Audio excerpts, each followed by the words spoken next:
Praise the Lord. കർത്താവിൻ്റെ അതിപരിശുദ്ധമായ നാമം ഈ സമയത്ത് മഹത്വപ്പെടട്ടെ.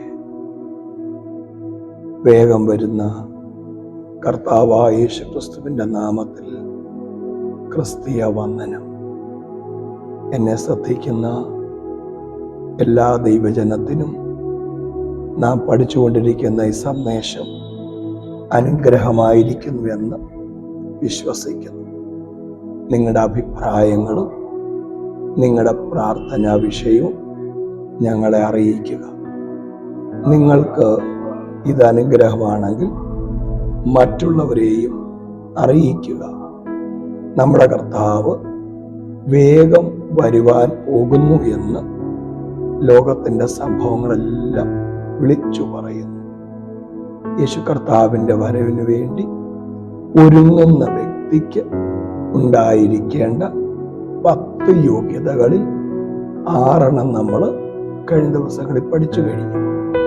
ഇന്ന് 7ാമത്തെ യോഗ്യതയാണ്.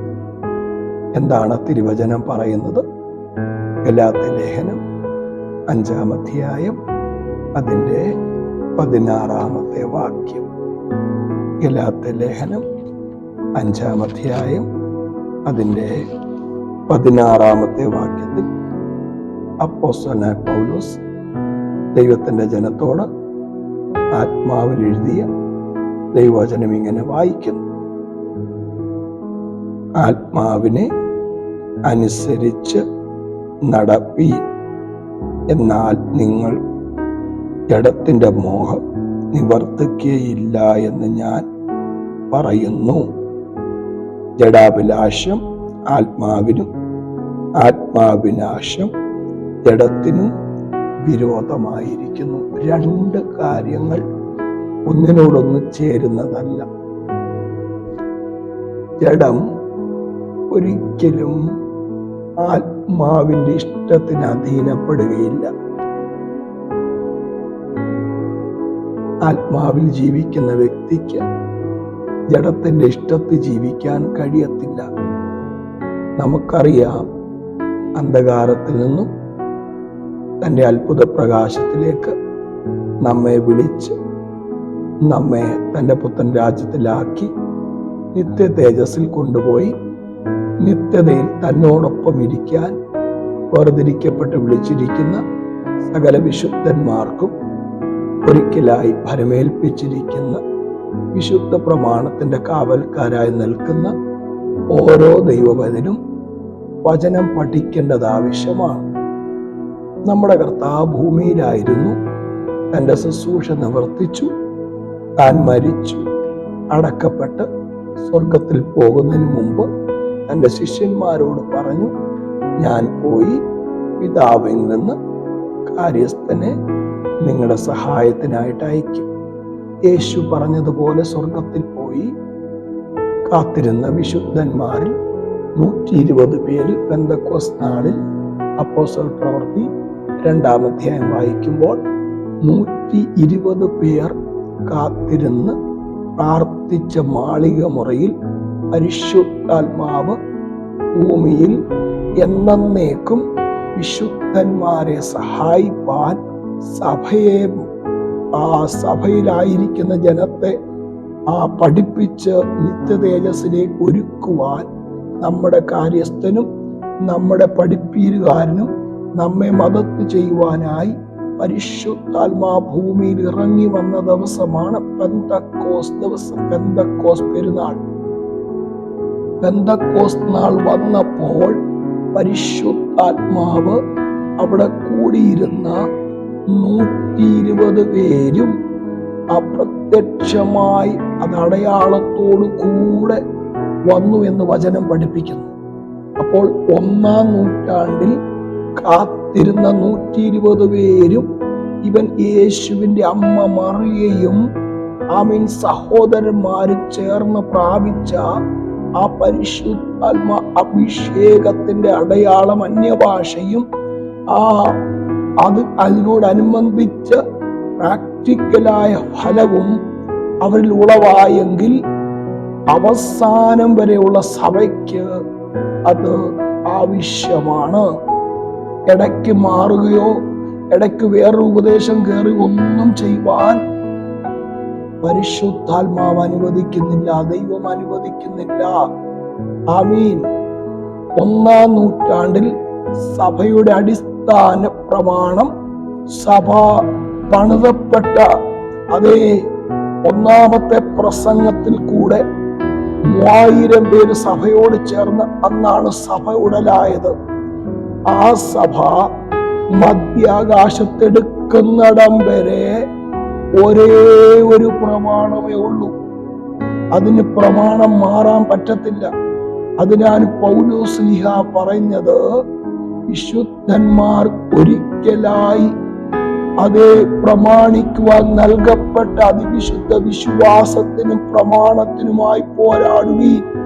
പ്രിയരെ, ഈ കാലഘട്ടത്തിൽ ദൈവജനം മനസ്സിലാക്കണം, പെന്തക്കോസ്ത് നാളിൽ നൽകപ്പെട്ട ദൈവത്തിന്റെ ആമേൻ പരിശുദ്ധാത്മാവിന്റെ പ്രവർത്തനം നിന്നിട്ടില്ല. അത് മധ്യാകാശത്തെടുക്കുന്നിടം വരെ പരിശുദ്ധാത്മാ ഭൂമിയിൽ തന്റെ പ്രവൃത്തി ചെയ്യും. അത് വിശ്വസിക്കുന്നവരിൽ കൂടെ അത് ചെയ്തിരിക്കും. അതിന് യാതൊരു മാറ്റവുമില്ല. പരിശുദ്ധാത്മാവ് എന്ന വ്യക്തി തന്റെ ഫലങ്ങളാൽ വിശ്വസിക്കുന്നവരിൽ കൂടെ തന്റെ പ്രവൃത്തി ചെയ്യും. ഓക്കെ, അതവിടെ നിൽക്കട്ടെ. ഇവിടെ വായിച്ചത് ആത്മാവിനെ അനുസരിച്ച് നടക്കണം. ആത്മാവിനെ അനുസരിച്ച് നടക്കണമെങ്കിൽ ജഡത്തിന്റെ മേൽ ജയം വേണം. ജഡത്തെ ജയിക്കണമെങ്കിൽ ആത്മാവിന് അധീനമാകണം. ഓക്കെ, ഇങ്ങനെയാണ് വായിച്ചത്. Walk by the spirit and you will not carry out the desire of the flesh. Walk by the Spirit and you will not carry out the desire of the flesh. The only way to conquer the flesh is to yield to the Holy Spirit guidance and acting with the spiritual power that the Spirit supplies. പരിശുദ്ധാത്മാവ് നൽകുന്ന ആ super power മൺകൂടാരങ്ങളിൽ പകർന്നിരിക്കുന്ന അത്യന്ത ശക്തിയാൽ മാത്രമേ ഫ്ലഷിനെ ജയിക്കാൻ കഴിയത്തുള്ളൂ. ഒരു മനുഷ്യന് ഭൂമിയിൽ അവന്റെ ബുദ്ധി കൊണ്ടും അവന്റെ ശക്തി കൊണ്ടും ഈ ജഡത്തെയും അതിന്റെ പ്രവൃത്തികളെയും ജയിക്കുവാൻ സാധ്യമല്ല. നാം ഭൂമിയിൽ ജീവിക്കുന്നിടത്തോളം കാലം ഈ മണ്ണിന്റെ സ്വഭാവം നമ്മളിൽ വെളിപ്പെട്ടുകൊണ്ടിരിക്കും. കാരണം മണ്ണ് എപ്പോഴും മണ്ണിനോട് ചേർന്നാണ് ഇരിക്കുന്നത്. അതുകൊണ്ടാണ് പൗലോസ്ലീഹ പറഞ്ഞത്, ആത്മാവിനെ അനുസരിച്ച് നടക്കുക. വേഗത്തിൽ നമുക്ക് റോമാലേഖനം 8-ാം അധ്യായത്തിലേക്ക് വരാം. റോമാലേഖനം 8-ാം അധ്യായം പരിശുദ്ധാത്മാവിന്റെ പ്രവൃത്തിയും അനുസരണവും പരിശുദ്ധാത്മാവ് നമുക്ക് എന്താണ് ചെയ്തു തരുന്നെന്നുള്ള ഒരു ഡീപ്പ് സ്റ്റഡിയാണ്. Praise the lord. 8-ാം അധ്യായം അതിന്റെ 4-ാമത്തെ വാക്യം, ജഡത്തെ അല്ല ആത്മാവിനെ അത്രേ അനുസരിച്ച് നടക്കുന്നു. നമ്മിൽ ന്യായപ്രമാണത്തിന്റെ നീതി നിവർത്തിയാകേണ്ടതിന് തന്നെ ജഡസ്വഭാവമുള്ളവർ ജഡത്തിനുള്ളതും ആത്മസ്വഭാവമുള്ളവർ ആത്മാവിനുള്ളതും ചിന്തിക്കുന്നു. ജഡത്തിന്റെ ചിന്ത മരണം, ആത്മാവിന്റെ ചിന്തയോ ജീവനും സമാധാനവും തന്നെ. ജഡത്തിന്റെ ചിന്ത മരണം, ആത്മാവിന്റെ ചിന്തയോ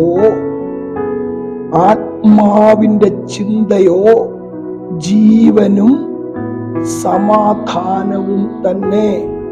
ആത്മാവിനെ അനുസരിച്ച് നടക്കുന്ന ദൈവത്തിന്റെ പൈതൽ ജഡത്തിന്റെ ചിന്തയുടെ മേൽ കയറി നിന്ന് ഈ മണ്ണിന്റെ അഭിലാഷങ്ങളെ ജയിച്ച് തന്നെ വിലയ്ക്ക് വാങ്ങിയ ദൈവപുത്രന്റെ സ്വരൂപത്തോടും സ്വഭാവത്തോടും രൂപപ്പെട്ട് നിത്യതയുടെ ശുഭതുറമുഖത്ത് പോകുവാൻ കാര്യസ്ഥനായി ഇറങ്ങി വന്ന പരിശുദ്ധാത്മാവ് തന്നിൽ ആശ്രയിക്കുന്ന വിശുദ്ധന്മാരെ ആ നിലയിലേക്ക് വഴി നടത്തും. പ്രിയരെ, ഇന്ന് നാം യേശുവിന്റെ വരവിന് വേണ്ടി കാത്തിരിക്കുകയാണ്. വളരെ പ്രത്യാശയോടെ ഈ ഭൂമിയിൽ നാം ഓരോ ദിവസവും യേശു ക്രിസ്തുവിന്റെ വരവിനായി വളരെ സന്തോഷത്തോടെ, താല്പര്യത്തോടെ, പ്രത്യാശയോടെ, ശുഭപ്രതീക്ഷയോടെ കാത്തിരിക്കുന്നത് ഈ ഭൂമിയിൽ വരാൻ പോകുന്ന പ്രളയമോ യുദ്ധങ്ങളോ മറ്റേതെങ്കിലും ക്ലേശങ്ങളോ അല്ല. ഒരു ഭക്തന് ഭൂമിയിൽ ജീവിക്കുമ്പോൾ അവൻ കാത്തിരിക്കുന്നത് അവന്റെ അരുമനാഥൻ മണവാളൻ, രാജാതിരാജാവും കർത്താതികർത്താവുമായവൻ മടങ്ങി വരും. അവന്റെ നാഥൻ മടങ്ങി വരും. അവനെ വിലയ്ക്ക് വാങ്ങിയ സ്വാമി മടങ്ങി വരും. ആ മടങ്ങി വരവിന്റെ പ്രത്യാശയാണ് നാം ദൈവത്തിന്റെ രാജ്യത്തിന് വേണ്ടി പ്രവർത്തിക്കുന്നതും നാം ദൈവത്തിന്റെ സത്യത്തിന് വേണ്ടി നിൽക്കുന്നതിന്റെ കാരണം. ക്രിസ്തീയ പ്രത്യാശ, യേശു മടങ്ങി വരും. അപ്പോൾ ആത്മാവിനെ അനുസരിച്ച് നടക്കുന്ന ഒരു വ്യക്തിക്ക് മാത്രമേ കർത്താവിന്റെ വരവെങ്കിൽ പോകുവാൻ കഴിയത്തുള്ളൂ.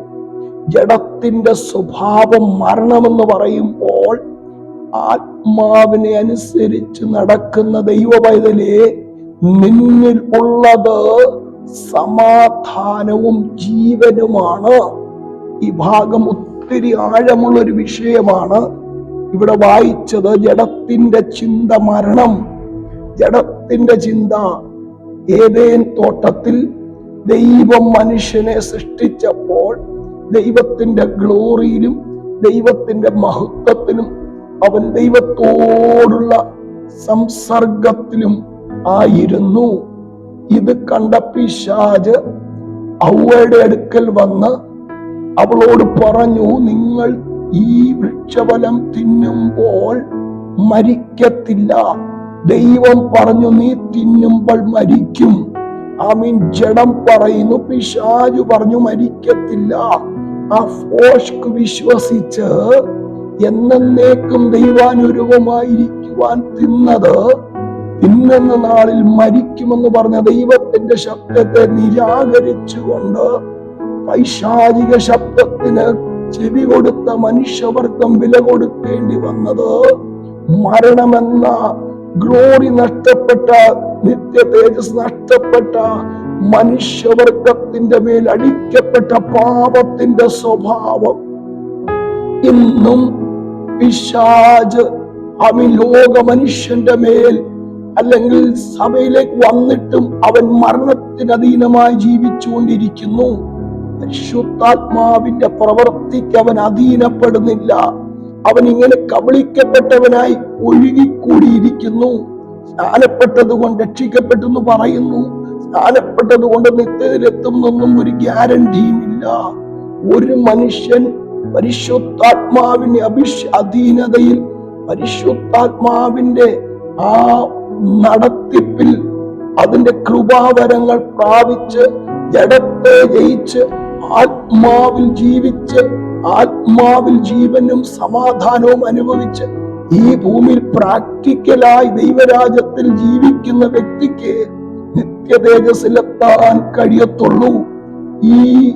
ഇത് വളരെ സത്യമായ, ആർക്കും അതെ നിരാകരിപ്പാൻ കഴിയാത്ത സത്യമാണ്. ഈ ഭൂമിയിൽ ആയിരിക്കുമ്പോൾ തന്നെ ദൈവരാജ്യത്തിന്റെ സ്വഭാവവും ദൈവരാജ്യത്തിന്റെ നന്മയും നമുക്ക് അനുഭവിക്കാൻ കഴിയുന്നത് പരിശുദ്ധാത്മാവിലുള്ള സന്തോഷമാണ്. Praise the Lord. ഒരു വ്യക്തിയെ ധന്യമായി ക്രിസ്തീയം ചെയ്യാൻ അനുവദിക്കുന്നത് എന്താണ്? പരിശുദ്ധാത്മാവിന്റെ കൃപാവരങ്ങളും പരിശുദ്ധാത്മാവിലുള്ള സന്തോഷവും ആ ജീവനുമാണ്. എണ്ണ പരട്ടുന്നതല്ല പരിശുദ്ധാത്മാവ്. പരിശുദ്ധാത്മാവ് അഭിഷേകം, അത് സത്യമാണ്. ഓരോ വ്യക്തിയും കണ്ണുനീരോടെ ദൈവത്തിന്റെ സന്നിധിയിൽ ഇരുന്ന് ആ പരിശുദ്ധാത്മാവിന്റെ കൃപാവരങ്ങൾ പ്രാപിക്കണം.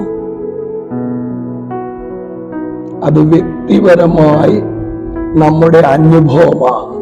നമ്മുടെ അനുഭവത്തെ ഖണ്ഡിക്കാൻ ഒരൊറ്റ ശാസ്ത്രത്തിനും ഒരു ഉപദേശത്തിനും കഴിയത്തില്ല. ദൈവത്തിന്റെ പരിശുദ്ധാത്മാവ് നമ്മിൽ പ്രവർത്തിക്കുന്നു എന്ന് നമുക്ക് ദൈവത്തോടുള്ള ബന്ധവും ദൈവത്തോടുള്ള സമാധാനവും ദൈവത്തിലുള്ള ഇവിടെ വായിച്ചത് ആ സന്തോഷവുമാണ്.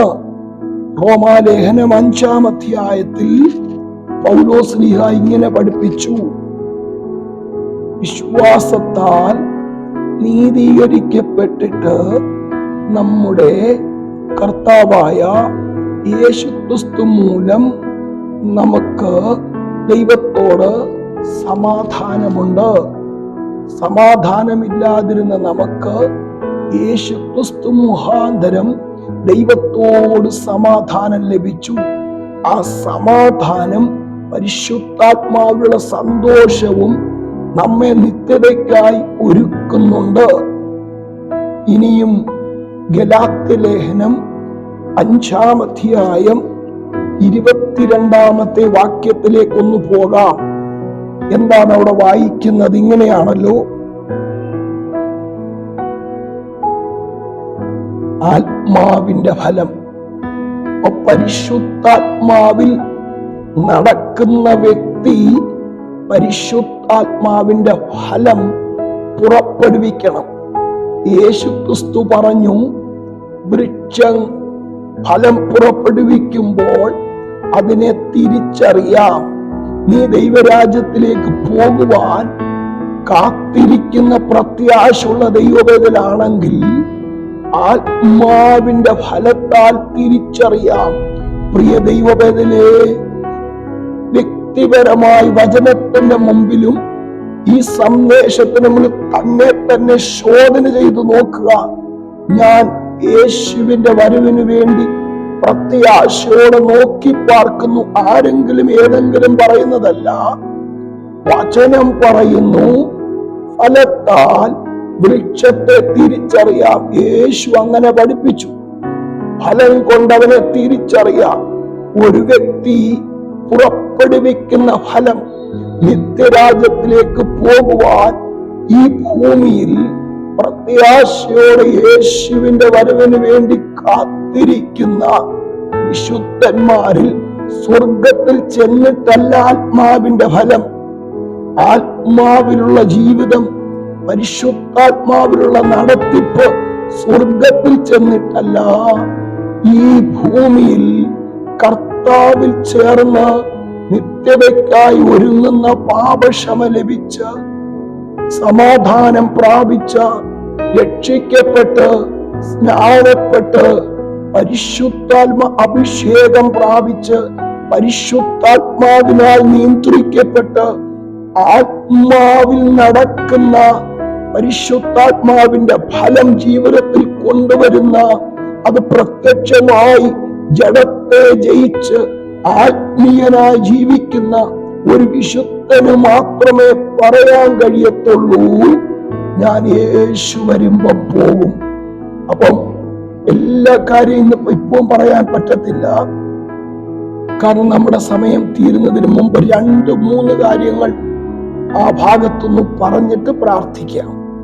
5-ാം അധ്യായം 22-ാം വാക്യം 16 മുതൽ താഴോട്ട് വായിക്കുമ്പോൾ ആത്മാവിന്റെ സ്വഭാവവും ജഡത്തിന്റെ സ്വഭാവവും 2 സ്വഭാവമുണ്ട്. അപ്പൊ നമ്മള് നിത്യതയ്ക്ക് വേണ്ടി ഒരുക്കപ്പെട്ടവരിൽ ജഡസ്വഭാവമല്ല, ആത്മസ്വഭാവം. ആത്മാവിന്റെ ഫലം എന്താണ്? ഒരു അന്യഭാഷ മാത്രമല്ല, ആത്മാവിന്റെ സ്വഭാവം എന്താണ്? വരാൻ പോകുന്ന ഏതെങ്കിലും വിഷയത്തെ കുറിച്ച് പറയുന്ന പ്രവചനം മാത്രമല്ല. ദൈവത്തിന്റെ പൈതലേ, വളരെ ശ്രദ്ധയോട് ആ വാക്യങ്ങൾ വായിച്ചാൽ അതിനകത്തിരിക്കുന്ന രഹസ്യം നമുക്ക് പൗലോസ്ലീഹ പറഞ്ഞു തരുന്നു. എന്താണ് ആത്മാവിന്റെ ഫലമോ? ആത്മാവിന്റെ ഫലം ഒന്ന്, സ്നേഹം. ഇവിടെയും സന്തോഷം, സമാധാനം, ദീർഘക്ഷമ. ഈ മുഴുവൻ ഫലങ്ങളും പറയാൻ ഇപ്പൊ ഞാൻ സമയമെടുക്കുന്നില്ല. രണ്ട് കാര്യമെങ്കിലും ഓടിച്ചൊന്ന് പറയട്ടെ. ആത്മാവിന്റെ ഫലം സ്നേഹം, അഗാപേ, നിർവ്യാജമായ സ്നേഹം, സ്വാർത്ഥതയില്ലാത്ത സ്നേഹം. ആത്മാവിൽ നടക്കുന്ന ദൈവപൈതലേ, നമ്മെ അളക്കുന്ന അളവുകോല് ദൈവവചനമാണ്. ആരെങ്കിലും പറഞ്ഞ ലേബലല്ല സ്വർഗത്തിൽ പോകാൻ നിന്നെ അളക്കുന്നത്. 1 കൊരിന്ത്യർ 13-ാം അധ്യായം സ്നേഹത്തിന്റെ ഡെഫിനിഷനാണ്. നമ്മുടെ ദൈവം സ്നേഹം, സ്നേഹത്തിന്റെ ഫലം. ഇന്ന് നിത്യതയ്ക്കായി പോകാൻ ഒരുങ്ങുന്ന, ദൈവരാജ്യത്തിലേക്ക് പോകാൻ ഒരുങ്ങുന്ന, യേശുവിന്റെ വരവിന് വേണ്ടി പോകാൻ ഒരുങ്ങുന്ന ആ ഫലം പരിശുദ്ധാത്മാവിൽ നടക്കുന്ന നമുക്കുണ്ടോ ചിന്തിക്കുക. ഫലം സ്നേഹം, സന്തോഷം.